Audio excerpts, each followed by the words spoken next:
Selamat pagi, Assalamualaikum warahmatullahi wabarakatuh. Salam sejahtera bagi kita semua. Yang terhormat dosen penguji UKIN PPG dalam jabatan kategori 2 tahun 2022. Perkenalkan, saya Mufidatus Solihah dari SMA Negeri 1 Cerme, Kabupaten Gresik. Mahasiswa PPG dalam jabatan kategori 2 tahun 2022. Berikut adalah video pelaksanaan layanan bimbingan klasikal untuk memenuhi uji kinerja. Mohon saran dan masukannya guna dalam perbaikan saya. Wassalamualaikum warahmatullahi wabarakatuh. Assalamualaikum warahmatullahi wabarakatuh. Waalaikumsalam warahmatullahi wabarakatuh. Selamat pagi anak-anak. Bagaimana kabarnya hari ini? Alhamdulillah sehat. Oke, terima kasih. Baik, sebelum kita memulai kegiatan layanan bimbingan klasikal pada pagi hari ini, alangkah baiknya kegiatan pada pagi hari ini kita awali dengan berdoa terlebih dahulu. Siapa yang mau mimpin doa? Siapa yang mau? Oke, Mas Kapi boleh pimpin doa teman-temannya. Sebelum mulai pembelajaran hari ini, mari kita berdoa menurut agama dan kepercayaan masing-masing. Doa mulai. Anak-anak, sebelum itu kita cek dulu kira-kira ada yang tidak masuk ya untuk hari ini. Tidak ada ya, Injil ya. Oke. Berarti Injil. Alhamdulillah kalau masuk semua untuk hari ini. Sebelum saya mulai untuk materi kita pada layanan bimbingan klasikal pada pagi hari ini, karena terkait dengan materi yang minggu kemarin, yaitu saya ingatkan kembali, kita kemarin sudah mempelajari materi tentang motivasi berprestasi. Di mana motivasi tersebut cara menumbuhkannya yaitu salah satunya dengan belajar, betul. Nah, untuk terkait materi yang saya berikan di layanan bimbingan klasikal pada pagi hari ini, yaitu materi tentang topik belajar efektif dan efisien yang berkaitan dengan materi yang kemarin. Ya, sudah siap anak-anak? Siap. Siap ya. Oke. Ada tujuan yang ingin kita capai pada pagi hari ini. Yang pertama yaitu kalian mengidentifikasi gaya belajar sendiri. Jadi harapannya nanti masing-masing setiap siswa tahu masuk tipe gaya belajar yang seperti apa. Nanti kita bahas bersama-sama. Yang kedua, menganalisis ciri-ciri belajar efektif efisien yang sesuai dengan tipe gaya belajar masing-masing. Dan yang ketiga, mengidentifikasi macam-macam gaya belajar. Kemudian yang keempat, mengklasifikasikan faktor-faktor yang mempengaruhi hasil belajar kalian itu seperti apa. Kemudian yang terakhir, kalian dapat merancang strategi belajar efektif dan efisien sesuai dengan gaya belajar dan dengan kertas tugas yang saya berikan nanti. Sampai sini bisa dipahami? Bisa. Sebelum saya melanjutkan ke materi yang berikutnya, Mufidah tanya dulu, di antara kalian ada yang tahu nggak arti belajar itu apa? Ayo, yang tahu arti belajar? Oh iya, gimana? Mencari ilmu. Ada yang lain? Arti belajar? Meningkatkan pengetahuan, mencari ilmu, meningkatkan pengetahuan, betul sekali. Pertanyaan yang kedua, kira-kira tujuan belajar itu apa sih menurut kalian? Tujuan belajar? Tujuan kita belajar selama ini apa? Menurut saya tujuan belajar itu bisa memaksimalkan pengetahuan juga memaksimalkan waktu untuk memahami konsep dan bisa memaksimalkan tujuan dari belajar kita seperti memahami konsep juga ingin naik kelas atau meningkat, dan itu bisa dicapai dalam waktu yang singkat. Oke, beri tepuk tangan sekali ya. Jadi salah satu untuk pengertian belajar itu sendiri adalah secara umum perubahan tingkah laku dari yang kita tidak tahu semula menjadi tahu, dari yang kita sebetulnya tidak memperoleh pengetahuan menjadi memperoleh pengetahuan dan ilmu. Itu belajar secara umum. Kemudian ada pun tujuan belajar. Tadi ditanya Bu Fida, betul sekali, lengkap sekali dijawab Mbak. Nah, Jadi mengapa sih kita harus belajar? Saya tanya dulu, kira-kira bisa nggak naik kelas tanpa belajar? Tidak ya. Kemudian bisa nggak lulus ujian tanpa belajar? Ya. Bisakah masuk PTN tanpa belajar? Ya, betul. Yang terakhir, bisakah mendapat karir atau melanjutkan hidup tanpa belajar? Tidak, tentu jawabannya tidak ya. Karena belajar merupakan suatu kebutuhan yang harus kita penuhi untuk menunjang prestasi kita. Salah satunya tadi yang disebutkan Mbak Natasha. Ada yang tahu apa itu belajar efektif dan efisien? Ada yang tahu belajar efektif dan efisien? Tepat dan sesuai target. Ada lagi? Sepertinya yang lain masih belum tahu ya. Kalau belum tahu saya jelaskan sedikit. Kalau efektif tadi bisa mencapai tujuan yang maksimal yang diharapkan. Tepat target itu betul sekali. Efisien hemat waktu, tepat sasaran, tepat target dengan tidak membuang-buang waktu. Jadi kesimpulannya bisa dikatakan kalau kita ingin belajar efektif efisien, kalau kita ingin belajar efektif efisien, kita harus intinya harus pada dengan hasil yang kita peroleh, usaha yang kita keluarkan. Ini ya, belajar efektif efisien apabila hasil yang diperoleh seimbang dengan yang dikeluarkan, usaha yang dikeluarkan. Itu mengenai belajar efektif dan efisien.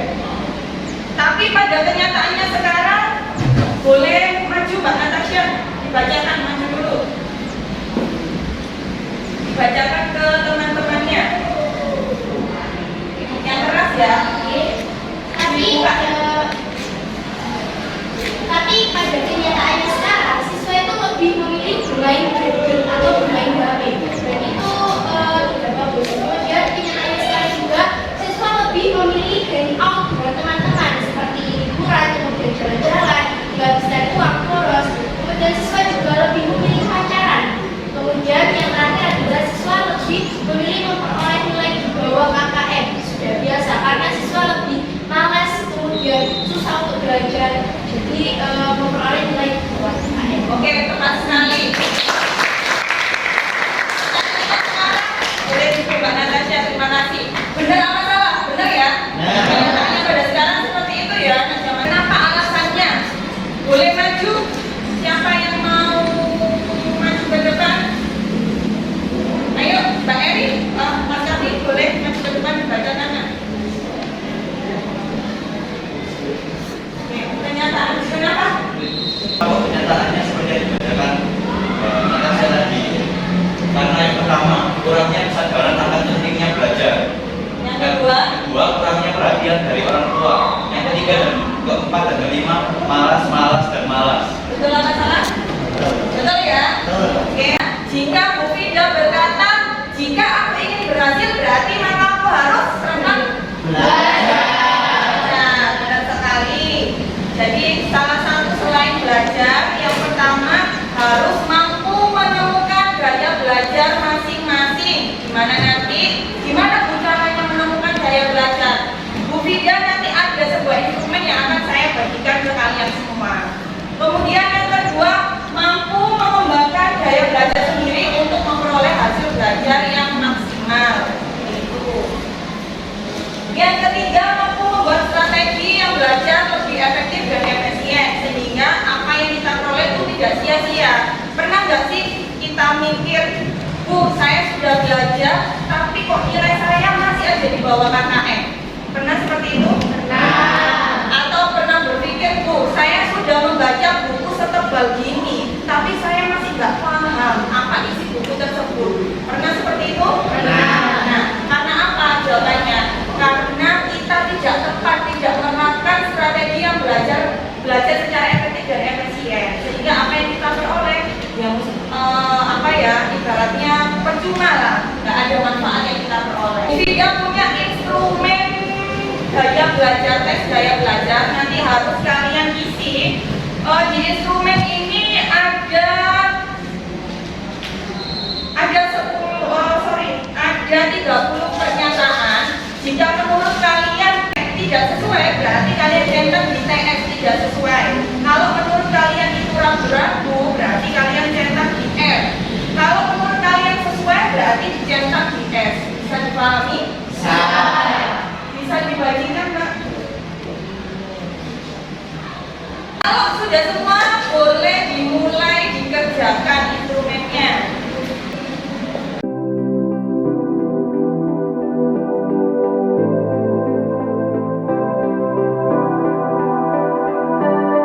Anda sering lupa menyampaikan kembali hal yang pernah dipesankan kepada Anda secara lisan. Kira-kira menurut kalian sesuai nggak diri kalian? Selesai bisa dilihat hasilnya. Kira-kira kalian masuk apa? Jangan lupa kalau gaya belajar itu ada berapa kira-kira? Tiga. Apa saja?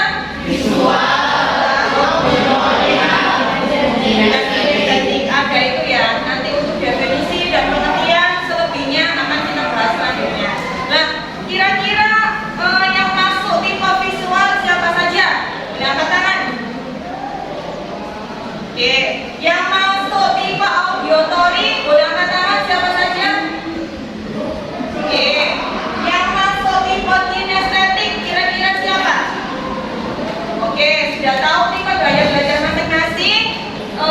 Selanjutnya Bu Fida akan memberikan tugas untuk membentuk sebuah kelompok. Tapi sebelum itu kita SDG dulu. Apa Bu SDG? Kita permainan dulu tes konsentrasi. Karena nanti biar tidak penat, tidak bosan, kita lakukan SDG. Sudah siap ya? Ya. Oke, pagi. Siap. Sore. Malam. Masih kurang konsentrasi. Masih boleh berikan. Dan ini Bu Fida juga punya LKPD yang nanti harus kalian kerjakan sesuai dengan pertanyaan yang ada di LKPD ini. LKPD lembar kerja peserta didik. Bisa dipahami ya? Bu Fida tugaskan kalian untuk membentuk sebuah kelompok menjadi 3 kelompok sesuai dengan tipe gaya belajar kalian yang tadi. Jadi ada 3 kelompok, tipe visual, auditory, dan kinestetik. Nanti di dalam kelompok setelah kalian berdiskusi, kalian diberi Bu Fida beberapa tugas yang harus dituangkan ke dalam. Nah ini ya, tugasnya nanti ada beberapa hal yang harus kalian didiskusikan dalam satu kelompok. Yang pertama, termasuk ke dalam kelompok belajar apakah Anda. Yang kedua, apa definisi dan tipe gaya belajar kalian. Yang ketiga, coba analisis ciri-ciri yang sesuai dengan gaya belajar kalian seperti apa. Dan yang keempat, faktor apa saja yang mempengaruhi hasil belajar kalian. Yang kelima, strategi belajar yang seperti apa yang kalian terapkan agar belajar kalian lebih efektif dan efisien. Kemudian yang keenam, terakhir, mengapa siswa perlu memahami serta menerapkan teknik belajar secara efektif dan efisien. Bisa dipahami ya? Kalau sudah didiskusikan, kemudian hasil diskusinya sudah dituangkan di lembar karton yang sudah saya siapkan. Nanti setiap kelompok ada tugasnya lagi. Setiap kelompok nanti tugasnya adalah karton ini ditempel ke dinding kelas. Saya umpamakan nanti window shopping. Apa Bu window shopping? Kita belanja ilmu. Kalau di mall kan belanja barang. Kalau di kelas ini kita belajar belanja ilmu. Gimana Bu? Nanti setiap kelompok harus ada bagi tugas. Harus ada yang menjadi staf penjaga toko, 2 orang anggota yang tujuannya atau tugasnya menjelaskan kepada anggota-anggota lain mengenai hasil diskusinya. Kemudian yang kedua, untuk anggota lain gimana Bu?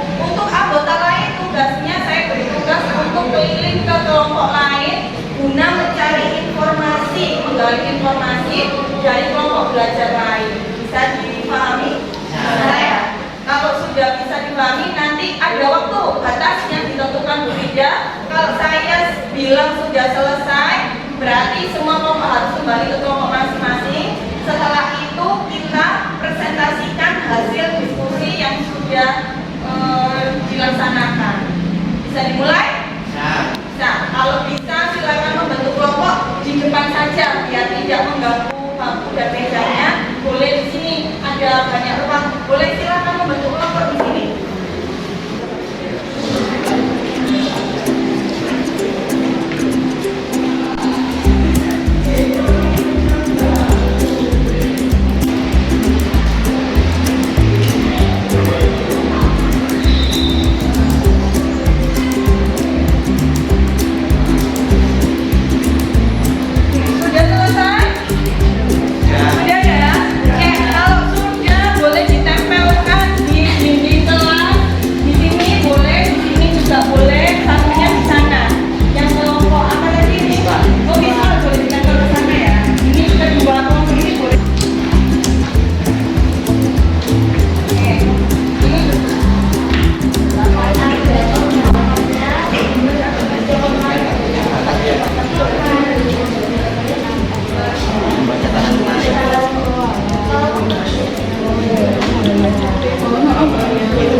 dia harus gerak terus agar praktek itu bisa diterapkan.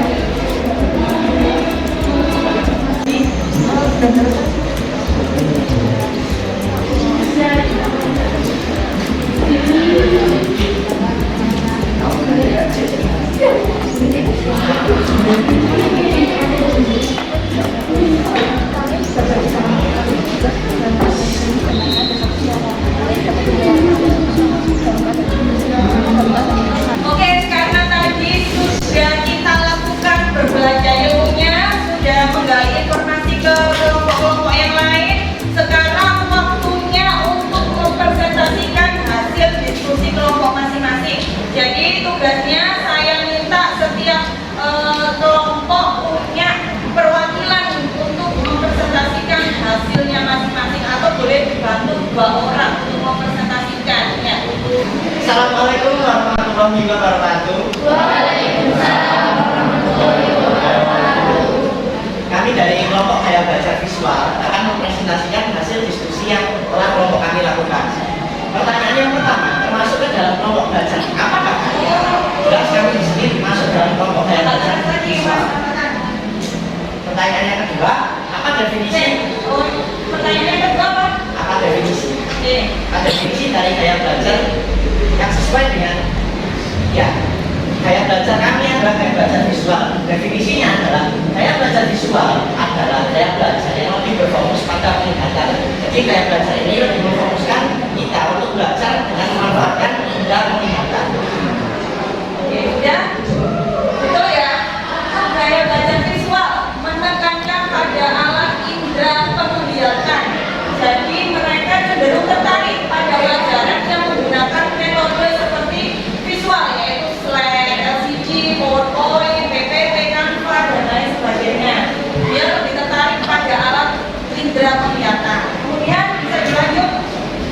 Untuk pertanyaan yang nomor 3, kami termasuk gaya belajar visual karena kelompok kami lebih mudah memahami informasi setelah membaca dan lebih mudah mengingat sesuatu setelah melihatnya secara langsung.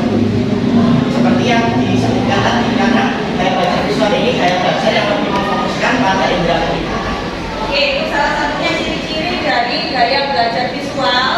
Kita lihat bersama-sama, kira-kira betul apa enggak untuk ciri-cirinya. 1, orang yang memiliki gaya belajar ini memiliki daya melihat lebih sehingga memudahkan dalam menerima informasi atau belajarnya. Betul, tadi sesuai yang disampaikan oleh Mas Nafatan. Kemudian suka membaca daripada mendengar. Mereka ini lebih senang kalau membaca daripada mendengarkan dengan metode ceramah, itu lebih tidak masuk. Yang ketiga, lebih nyaman belajar dengan warna-warni garis, sehingga ketika belajar itu bukunya dikasih stabilo warna-warni spidol untuk meng-highlight buku tersebut atau catatan tersebut. Kemudian lebih mudah melihat apa yang dilihat seperti wajah daripada namanya.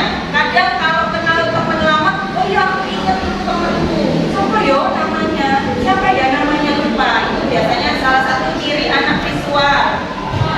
Kemudian ada lagi sebentar. Iya, bukan pendengar yang baik saat berkomunikasi. Jadi anak visual itu kalau diajak curhat tidak tepat, kurang cocok karena bukan pendengar yang baik. Kalau mau curhat silakan ke anak auditory. Untuk selanjutnya tulisannya biasanya bagus, anak-anak yang visual. Kemudian memiliki minat yang tinggi terhadap warna dan rapi serta mementingkan penampilan. Biasanya di anak visual itu rapi. Kira-kira Mas Nafatan rapi nggak? Rapi ya. Oke. Untuk selanjutnya Mas Nafatan boleh. Selanjutnya adalah faktor yang mempengaruhi gaya belajar tersebut. Di sini kita sudah diskusikan ada 2 faktor. Yang pertama faktor internal yang meliputi motivasi belajar dari setiap anak, lalu ada minat, bakat yang bisa dikembangkan, juga konsistensi anak tersebut dalam proses pembelajaran. Yang kedua adalah faktor eksternal. Faktor eksternal di sini meliputi keluarga, teman dekat, guru, atau bahkan masyarakat lingkungan sekitar. Selanjutnya boleh tambahkan lanjut lagi. Untuk yang nomor 5 adalah strategi belajar untuk efektif dan efisien dengan gaya belajar visual, yaitu membuat catatan yang menarik, membaca buku yang dilengkapi dengan ilustrasi, dan membuat target belajar, serta menciptakan suasana belajar yang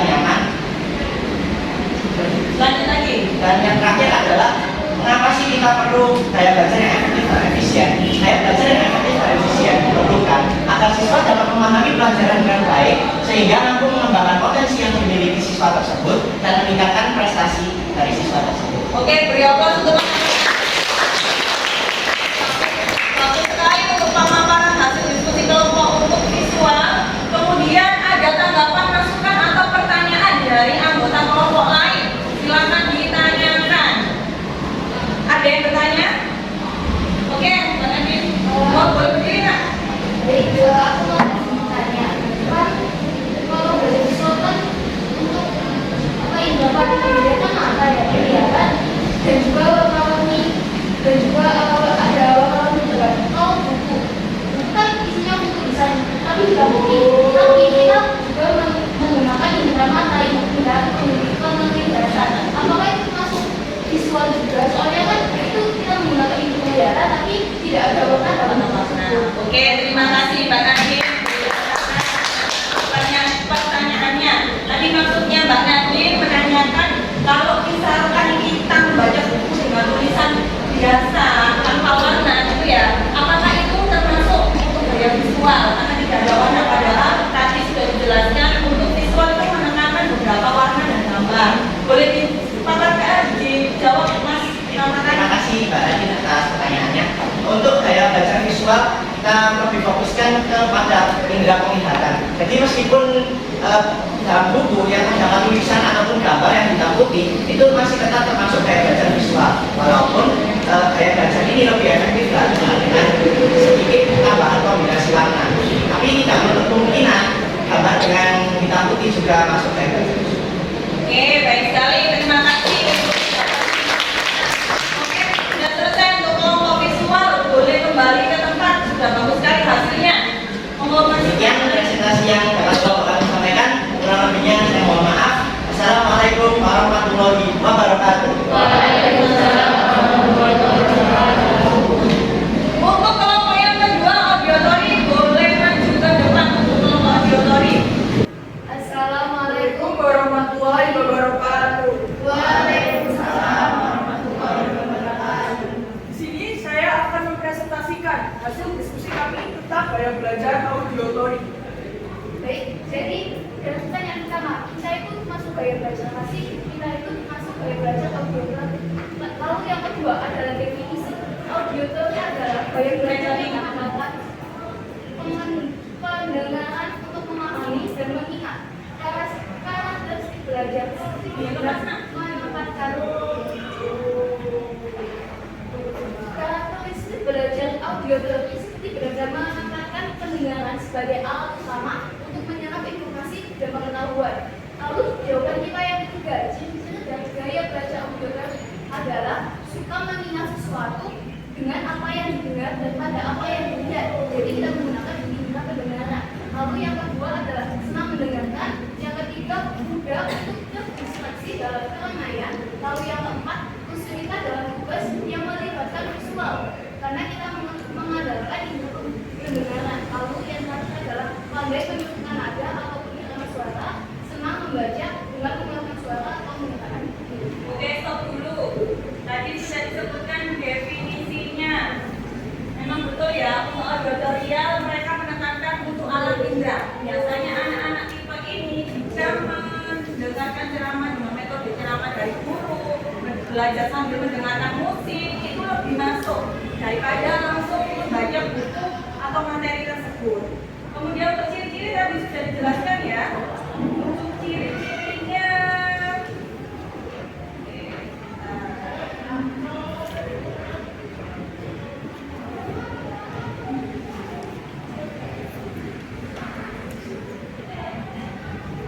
ya, untuk ciri-ciri dari audiotorial itu sendiri tadi sudah dipaparkan Mbak Nadine. Yaitu salah satunya orang belajar tipe ini lebih suka mendengar. Kemudian menyerap informasi dari pendengaran. Kemudian berusaha menggerakkan bibir mengucap ketika membaca buku. Siapa di sini biasanya kalau membaca buku itu diucap, ini Budi, ini rumah Budi, harus diucapkan dengan keras. Itu berarti kalian masuk audiotori. Kemudian tidak suka membaca dan mengalami kesulitan saat menulis. Kalau disuruh tulis itu nggak senang biasanya untuk anak auditory. Kemudian cenderung banyak omong dan terlalu aktif. Yang senang-senang atau suka rame, suka ngomong, berarti dia adalah anak auditory. Kemudian lebih mudah mengingat nama dan mengenali wajah dari auditory. Boleh dilanjutkan untuk pemaparannya. Yang keempat yaitu faktor utama dari gaya belajar auditory adalah faktor suara. Karena auditory benar-benar menempatkan pendengaran sebagai alat untuk menyerap informasi, menerima pengetahuan. Jadi juga ini saya jelaskan lagi, terdikasi juga berarti bahwa auditory juga sama tergabung dengan suara. Yang kelima yaitu Yang kelima tadi strategi belajar auditory, yaitu saat belajar cenderung mendengarkan guru saat menjelaskan pembelajaran. Jadi mementingkan mendengarkan guru terlebih dahulu, baru menulis materinya. Yang kedua, merekam yang dijelaskan oleh guru, kemudian memutar ulang rekaman saat tidak belajar kembali.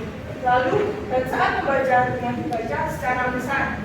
Yang keenam, mengapa belajar efektif efisien? Itu penting menurut kalian. yaitu agar lebih mudah dalam memahami pembelajaran dan mencapai tujuan pembelajaran yang ingin diraih. Oke, beri aplaus untuk.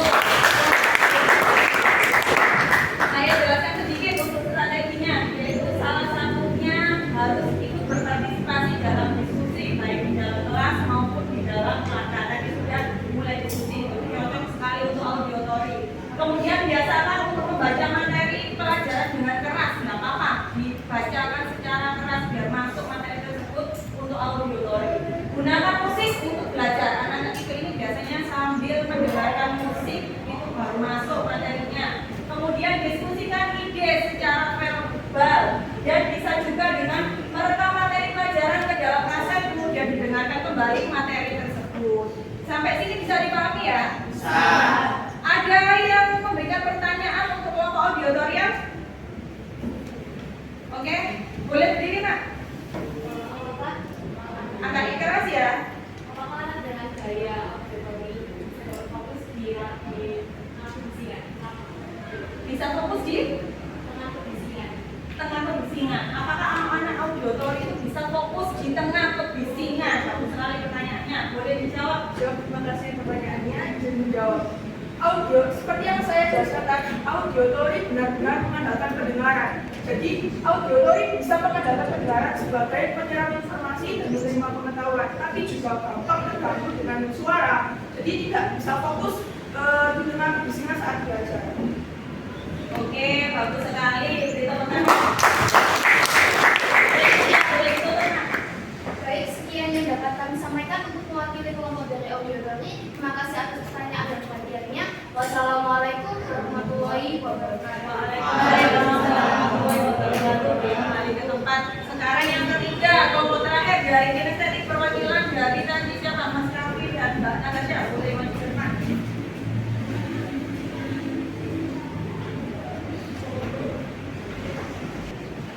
Assalamualaikum warahmatullahi wabarakatuh. Waalaikumsalam warahmatullahi wabarakatuh.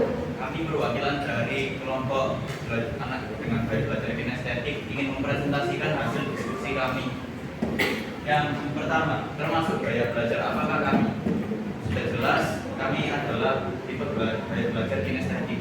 Yang kedua adalah seperti apa sih gaya belajar seorang guru? Jadi gaya belajar kinestetik itu adalah cara seseorang mempelajari sesuatu. Langsung angkat dulu.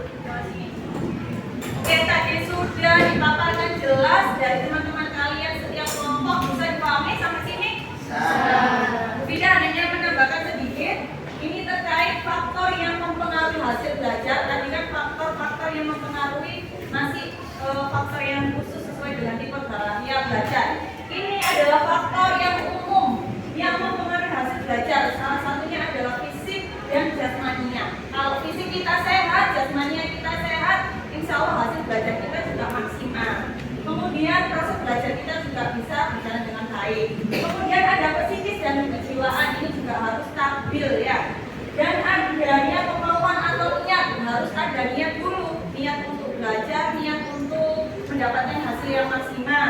Dan ada minat, kita juga harus minat, menyenangi, menggemari belajar itu sendiri. Jangan langsung belajar, karena belajar di sini tidak boleh asal-asalan.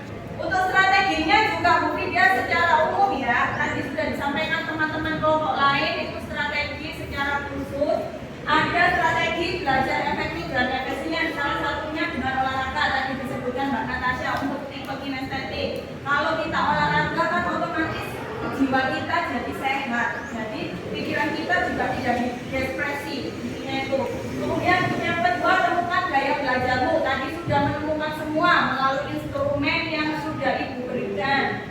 Kemudian pengulangan berkala. Kalau belajar jangan langsung satu hari dari pagi sampai sore, jangan seperti itu.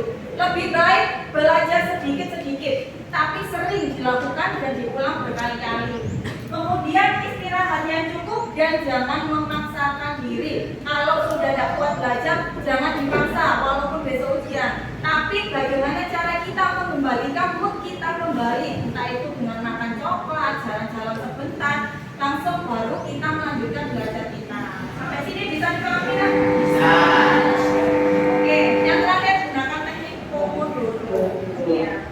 Nah, untuk terakhir ya, ada beda permainan yang terakhir. Ada permainan monopoli dari setiap kelompok. Saya minta perwakilan satu-satu mewakili setiap kelompok. Ini terakhir untuk penguatan kita. Siapa yang mewakili untuk kelompok visual, auditory, dan kinestetik? Silakan maju ke depan. Untuk permainan ini kalian memainkan seperti monopoli biasa.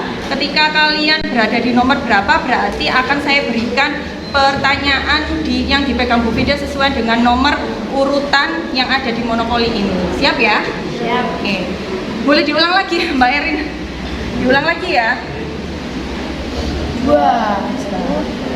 Oke, nomor 2. Mbak Erin boleh dibacakan keras. Bagaimana cara menerapkan gaya belajar efektif dan efisien? Oke, dibacakan depan di sini aja. Jadi cara menerapkan gaya belajar efektif dan efisien itu yang pertama. Yang pertama, kita menetapkan tujuan kita. Jadi setelah ditetapkan tujuan kita kemana, kita bisa membangun semangat belajar. Yang kedua, kita bisa mengatur gaya belajar kita. Yang ketiga, kita bisa menciptakan suasana yang nyaman dari belajar kita supaya kita tidak cepat bosan.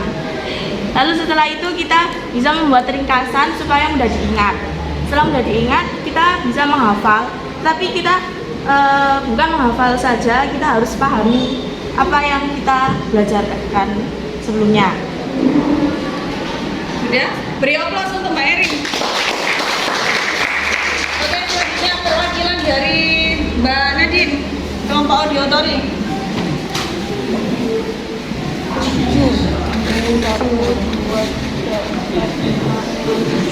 Oke, Mbak Nadine boleh dibaca. Baik, saya dapat pertanyaan. Apakah menerapkan teknik belajar yang efektif dan efisien dapat mempengaruhi perubahan sikap siswa? Izinkan saya menjawab. Ya, tentu saja dengan menerapkan gaya belajar yang efektif dan efisien dapat merubah sikap siswa. Karena dengan kita menerapkan gaya efektif dan efisien, gaya belajar yang efektif dan efisien, siswa akan lebih semangat dalam belajar, siswa akan lebih tertarik dalam belajar, dan saat belajar itu pula siswa dapat lebih menikmati pembelajaran tersebut. Dan dengan adanya itu artinya siswa dapat meningkatkan sikap intelijennya. Oke, beri aplaus untuk Mbak Nadine. Selanjutnya yang terakhir Mbak Natasha. Ya, tak apa-apa. Nomor berapa tadi? 5. Oke. 1, 2, 3, 4, 5. Oke, nomor 5. Nih, Mbak Natasha boleh dibacakan depan teman-teman. Oke, soal yang terakhir adalah mengapa dalam melaksanakan aktivitas belajar perlu menerapkan cara belajar yang efektif dan efisiensi. Menurut saya, mengapa perlu menerapkan cara belajar yang efektif dan efisiensi adalah Karena untuk lebih memahami dan memaksimalkan waktu, juga untuk memaksimalkan pengetahuan, juga bisa untuk lebih mudah memahami materi. Jadi tujuan dari belajar yaitu dengan memahami konsep, terus kemudian tujuan belajar dengan naik kelas atau prestasi itu lebih tercapai sesuai dengan waktu yang ditargetkan. Terima kasih. Oke, beri aplaus untuk Mbak.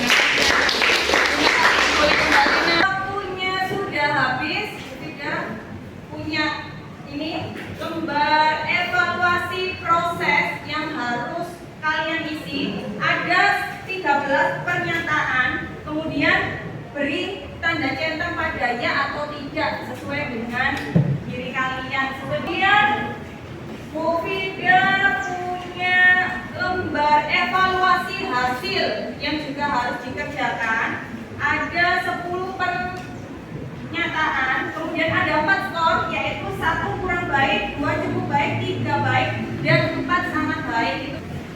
Kemudian yang terakhir ada refleksi yang harus kalian kerjakan, boleh dikerjakan setelah selesai kegiatan layanan bimbingan klasik kali ini. Dan juga ada angket kepuasan konseli juga boleh dikerjakan setelah kegiatan layanan ini. Waktu kita sudah habis, jadi sebelum saya akhiri kegiatan pada pagi hari ini, saya tanya dulu kesimpulan dan manfaat apa yang kita peroleh selama melakukan kegiatan layanan bimbingan klasik kali ini. Boleh siapa? Manfaat yang diperoleh? Mengetahui tipe gaya belajar diri sendiri. Mengetahui tipe gaya belajar diri sendiri. Manfaat apa lagi yang diperoleh? Lebih mengetahui bagaimana kedepannya untuk cara belajar dan juga manfaat dari mengetahui itu. Oke, bisa menerapkan cara belajar untuk agar ngerti ya strateginya seperti apa. Betul sekali. Manfaat yang kita peroleh, kita sudah mengetahui gaya belajar masing-masing. Kalau sudah tahu gaya belajar masing-masing, berarti kita harus menerapkan strategi yang tepat sesuai dengan gaya belajar kita. Kalau strateginya sudah tepat dilakukan, berarti hasil belajar kita menjadi lebih baik dan maksimal. Oke, karena sudah waktunya sudah selesai, kita akhiri kegiatan pada pagi hari ini dengan berdoa. Siapa yang menutup doanya? Oke, Mas Nafi lagi boleh. Untuk mengakhiri pembelajaran pada pagi ini, hendaknya kita